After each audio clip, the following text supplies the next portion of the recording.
Tere kõigile, mul on hea meel teid näha Tiina Pelli käsitöö kanalil ja tänane video tuleb ehetest.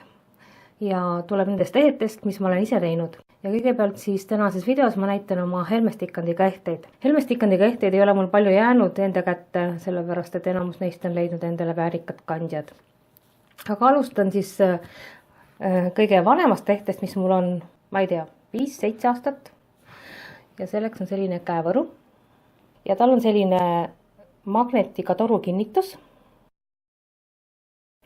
Ja tol ajal ei osanud ma siia midagi muud sisse panna kui kangast. Nüüd, kui ma selliseid ehteid teen, siis ma panen kas nahka või kunstnahka sinna sisse. Ja see on selline käevõru, mille peale mu sõbranna ütles, et no jah, muidu selline täitsa okei, aga miks see kivi seal katki on, et see nagu küll nüüd ilus ei ole. Et tegelikult see kivi, mis siin sees on ja mille ümber see ehe sai tehtud, see on ahaat, värvitud titaanium värviga, tumepruun, aga kui valgus peale langab, näete, siis tal on selline hästi kuldne sära. Ja see, mis siin katki on, et see ongi see asi, mis selle käevõru väärtuslikuks teeb. See on truus. Ma mõtlesin, kuidas seda truusi seletada, et otsisin kõigepealt Wikipeediast üles, ma loen ette, mis Wikipeedia ütleb. Truusid on mineraalsed agregaadid, mis tekivad, kui tühikute seinad kattuvad hästi välja kujunenud kristallidega, mis on meelevaldselt orienteeritud. Kui kristallide kasvutsentrid paiknevad lähestikku ja kristallid saavad kasvada peamiselt ühes seintega risti olevas suunas, tekivad enam-vähem paralleelselt orienteeritud kammi või hajataolised agregaadid. Jah. Kui ma selle läbi lugesin, ma mõtlesin, et ma vist ei ole ikka päris õige eestlane, ma nagu päris täpselt aru ei saa, mis selle öelda tahetakse. Ja võtsin minna lahti eesti keele seletava sõnaraamatu ja sealt leidsin väga armsa seletuse. Truus on kristallipesa kivimis. Lihtne ja armas. Nende ümarlihvitud kivide ostmisest ma räägin oma järgmise ehte juures, sellepärast et neid ma ei osta niimoodi Hiinast ja ükskõik mida. Et see natukene keerulisem lugu.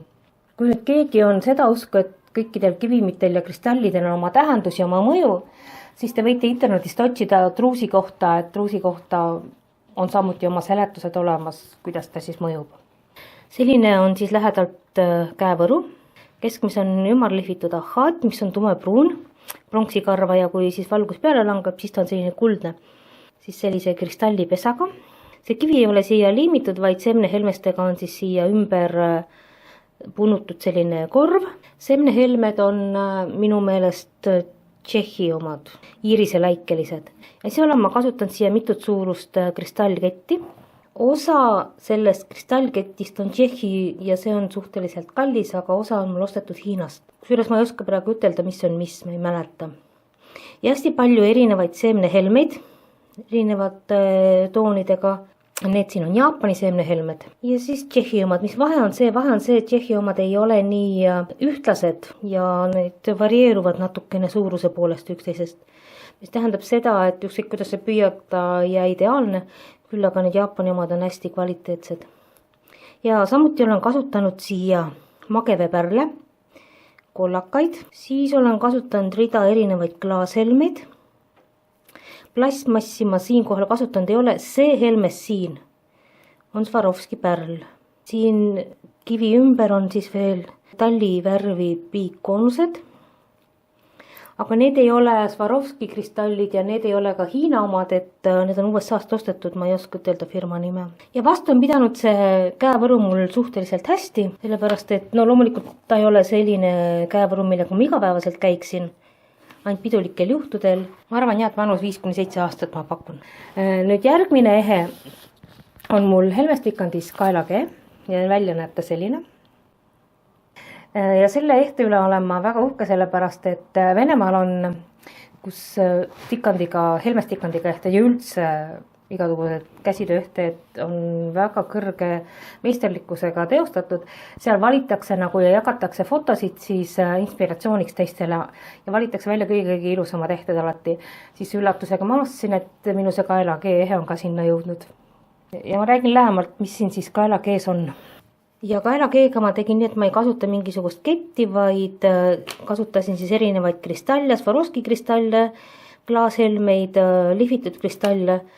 Ja traadi peale, see on spetsiaalne siis helmetraat, mille peale ma siis tegin kinnise, sellepärast ehe on suhteliselt raske ja ta peab olema hästi vastupidav, et mingisuguse niidi või nööri peale ma seda kindlasti ei teeks. Ja siin on nüüd minu absoluutselt lemmikkivid, need on labradoriidid, mis on siis siin keskmes, ümarlihvitud labradoriidid. Nüüd ma natuke räägin sellest, kuidas ma neid ümarlihvitud kive siis cabochon'e ostan. Et kindlasti ma ei osta neid Hiinast niimoodi hulgi, sellepärast, et kui ma tahan ilusat kivi saada, siis ma pean teadma ja nägema, et ma teen pakkumise täpselt sellele kivile, mis ma tahan osta.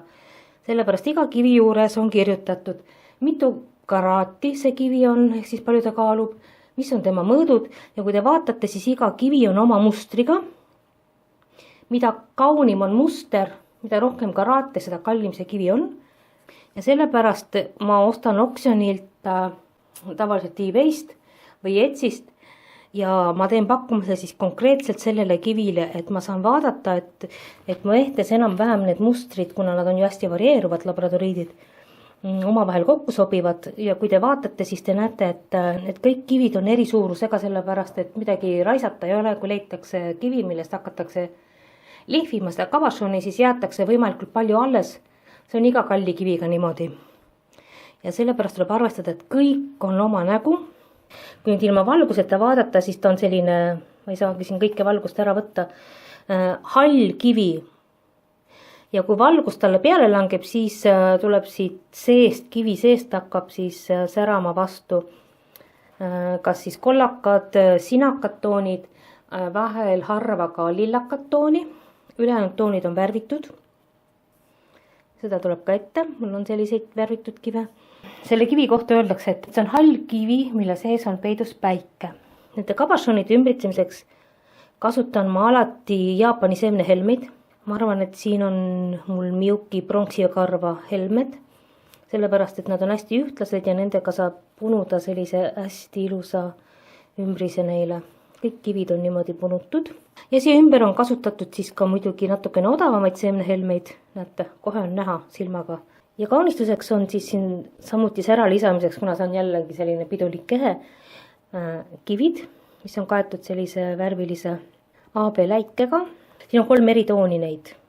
Sinakam, rohekam ja siis selline tumesinine. Ja need kivid ei ole, need on lihtsalt tavaline klaas, aga väga ilus. Ja on siia ära peidetud ka mõned Swarovski kristallid, näete. Ja Swarovski kristallide kõrval on siia peidetud paar hematiithelmest, näete siin 2 tükki. See on ka Swarovski. See on Swarovski kristall siin keskel, ümmargune, lihvitud. Ja ülejäänud on lihtsalt klaashelmed erinevad. Ja tagant on mul kaetud ta siis naturaalse nahaga. Ja loomulikult käsitsi kõik on ära õmmeldud. Nüüd tagant näeb see niimoodi välja. Ja suvel hakkasin ma tegema nüüd 3D ehteid. Ma päris pikalt olen vaadanud neid ja imestanud, kuivõrd lahedad nad on. Ja hakkasin ma tegema siis selliseid putukaid. Ja putukaid sellepärast, et ma tean, et liblikad on armsad. Aga liblikad ja lilled ei ole minu teema eriti. Minu meelest putukad, ämblikud, kärbsed, öölivlikad, karvased sellised. Et need on palju toredamad. Ja tegin ma neid siis päris mitut värvi, minu kätte on jäänud nendest 2 praegu. Põrnikaid tegin ma hästi palju erinevaid värve. Põrnika keskmes on igal pool kivi, mis on kaetud AB läikega. Ja kõik kivid on ära punutud siis käsitsi, et ta jääks korrektne. Te jääks seda kivi metallist alust näha. Siin on Shambhala helmed kristallidega. Ma katsun siin tiivu natukene üles tõsta, et ta on üleni siit alt ära tehtud kõigepealt ja siis tiivad on lisatud ja on 2 paari tiibu. Ühed on siis sellised õukesed tülli peal ja teised on siis sellised läbipaistmatud erinevate litrite ja helmestega ja igal sellel põrnikal on mul siin otsas siis kassisilma efektiga kivi. Ja on siis selline. Nägu on tal selline ja sarvedeks on nüüd kasutatud siin Swarovski kristalle ja need ilusad seemnehelmed on kõik Jaapani omad. Silmad on tehtud selliste ovaalsete kristallidega. ainult esialad tegin, sellepärast et välja ei paistada. Ja tagantpoolt on põrnikad kaetud kunstnahaga. On siis mõeldud, et teda kanda prussina. Loomulikult, kui sul on mingi kett, siis põhimõtteliselt sa võid riputada siia selle keti siit läbi ja võib teda ka kanda nagu ehet. Sellised põrnikad. Ja rohkem mul ei ole praegu helmestikandiga ehteid. Plaanis loomulikult on. Järgmises videos ma näitan oma sutaž tehnikas ehteid. Need on mul natuke rohkem. Üks põhjus, miks ma neid ehteid näitan, on see, et kui teil on küsimus, et kuidas ühte või teist tehnikat teha, siis loomulikult ma kõike nippe ära ei anna. Aga üht koma teist ma olen nõus seletama, näitama ja videosid tegema. Kui ma saan millega abiks olla, siis hea meelega. Kohtume järgmises videos.